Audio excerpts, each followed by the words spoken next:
Step-parenting can be very stressful for many couples, especially in the beginning. If certain issues are not addressed early, the marriage could be severely damaged. Therefore, if you marry someone with children, especially if one or more of the children will live in your household, I strongly encourage you to have a candid discussion about parenting issues with your spouse before you are faced with parenting issues that could fracture your marriage. As you try to mold your blended family into one cohesive unit, consider the following tips. They may help you work through any tension and develop a stronger relationship with your spouse and stepchildren. Number 6, treat the children right.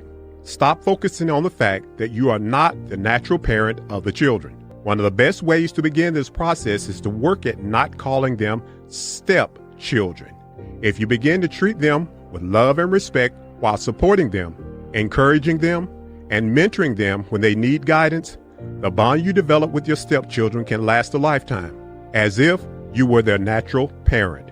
Always remember, children are usually drawn to adults who appear to be genuinely concerned about them.